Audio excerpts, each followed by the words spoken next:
वंदे मातरम। मैं हूं विनोद कुमार शुक्ला। अड्डा पर आपका स्वागत है। 2027 के विधानसभा चुनाव उत्तर प्रदेश के धीरे धीरे नजदीक आ रहे हैं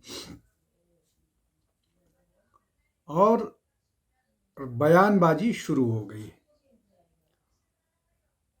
चूंकि उत्तर प्रदेश में 3 बड़े राजनीतिक दल हैं जो चुनाव मजबूती से लड़ेंगे।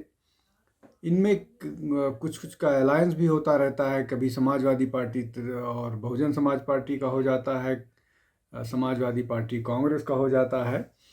इस तरह के अलायंस चलते रहते हैं। लेकिन जिस तरह की परिस्थितियां उत्तर प्रदेश में नज़र आ रही हैं उसको देख करके, और जिस तरह के बयान आ रहे हैं उसको देख करके लगता है कि समाजवादी पार्टी डेस्परेट हो गई है। उसको ज़मीनी हकीकत के बारे में जानकारी होने लगी है या वो ज़मीनी हकीकत से वाकिफ़ हो रहे हैं धीरे धीरे। मैं ऐसा क्यों कह रहा हूँ? ऐसा इसलिए कह रहा हूँ कि समाजवादी पार्टी के मुखिया, पूर्व मुख्यमंत्री अखिलेश यादव ने एक बार फिर भारतीय जनता पार्टी के उप मुख्यमंत्रियों को बोला है कि आप 100 एमएलए लेकर के आ जाइए, आप मुख्यमंत्री बन जाइए। अब इसमें दो तीन फैक्टर हैं जिसको समझना चाहिए। पहली बात ये कि ये पहली बार ऐसा हुआ है जब अखिलेश यादव ने दोनों उप मुख्यमंत्री केशव प्रसाद मौर्य और ब्रजेश पाठक दोनों को बोला है। इसके पहले वो ओबीसी का कार्ड खेलते थे और ओबीसी का कार्ड खेल करके वो ये बोलते थे कि केशव प्रसाद मौर्य 100 विधायक लेकर के आ जाए, उनको हम मुख्यमंत्री बना देंगे। अब दोनों को बनाने का क्या कारण है? दोनों को ऑफर देने का कारण ये है कि जिस तरह से अभिमुक्तेश्वरानंद के मामले को लेकर के एक नैरेटिव बनाया जा रहा है कि ब्राह्मण मतदाता नाराज है या नाराज हो सकता है, जिस तरह से अभिमुक्तेश्वरानंद के साथ व्यवहार हुआ था उसके बाद, तो वो इस उम्मीद में है कि ब्रजेश पाठक को अगर आमंत्रित करते हैं तो ब्राह्मण वोट उससे आ सकता है, या ब्राह्मण वोट्स को भी लुभाने की कोशिश है। तो पहले उनका जो पीडीए का नारा था उसमें हालांकि अपर कास्ट नहीं थे। अब जो वो बात कर रहे हैं उसमें वो ब्राह्मणों को लुभाने की बात कर रहे हैं। एक बात। अब दूसरी महत्वपूर्ण बात यह है कि क्या अखिलेश यादव तब जब साल भर के लिए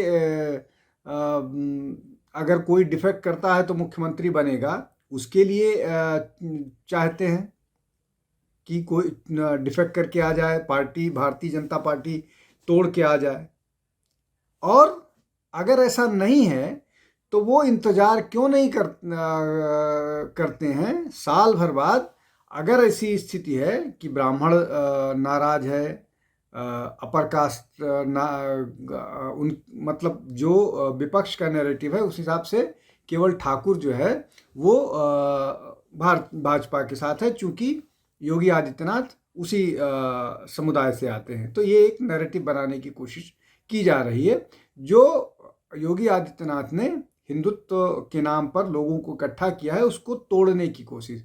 वो जो लगातार कहते रहते हैं ना 80-20 वाला मामला, वो वही कोशिश की जा रही है कि जो हिंदुत्व के नाम पर लोग भाजपा के साथ या योगी आदित्यनाथ के साथ इकट्ठा हुए हैं उनको अलग थलग किया जाए, उनको तोड़ा जाए।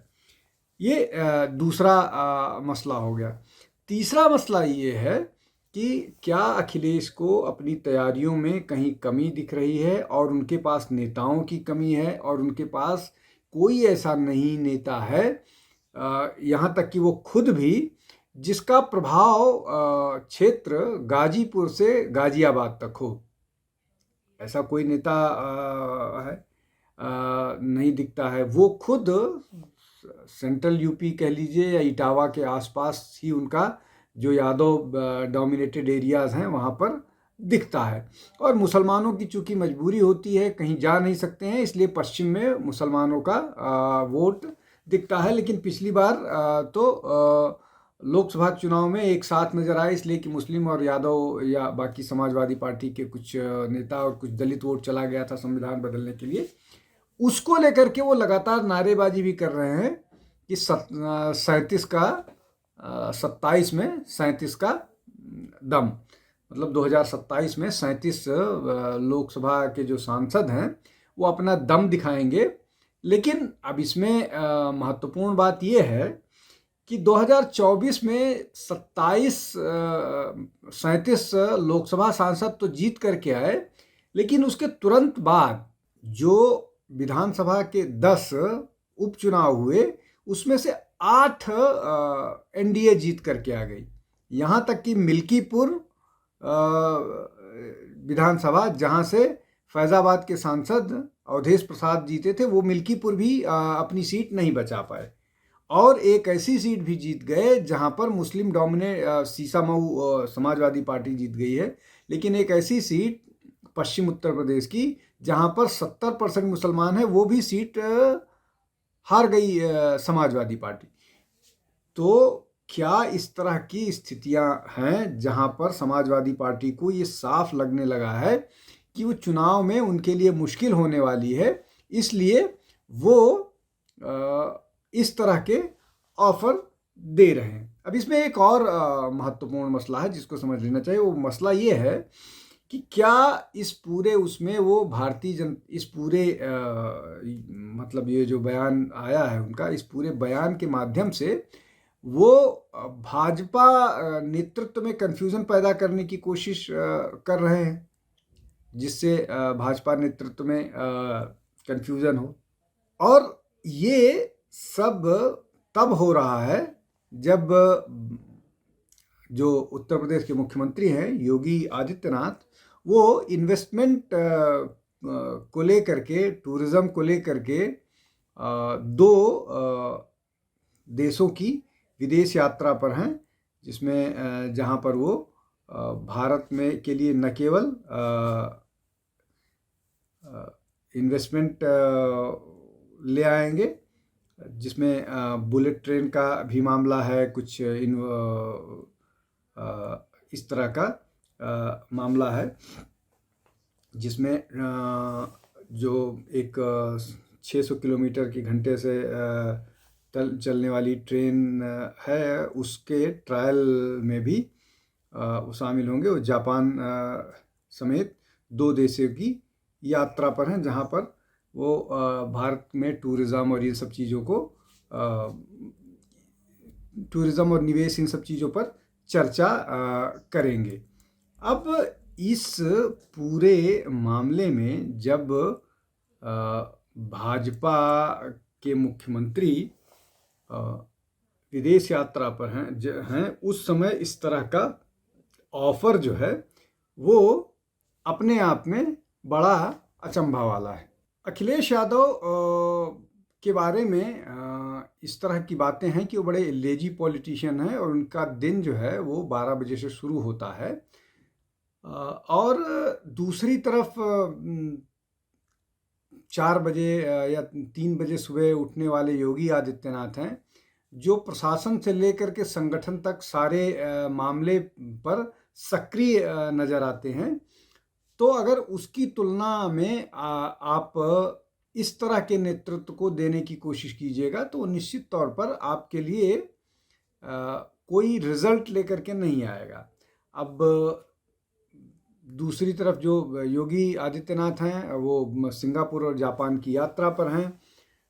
जैसा मैंने पहले बताया कि वो निवेश और बाकी सारी चीज़ें होंगी, लेकिन क्या ये जो ऑफर लगातार अखिलेश दे रहे हैं भाजपा के 2 उप मुख्यमंत्रियों को, क्या ये न केवल हास्यास्पद है बल्कि अखिलेश के जो सीरियस पॉलिटिशियन का एक इमेज होता है, उस इमेज को भी डेंट पहुंचाता हुआ नज़र आता है।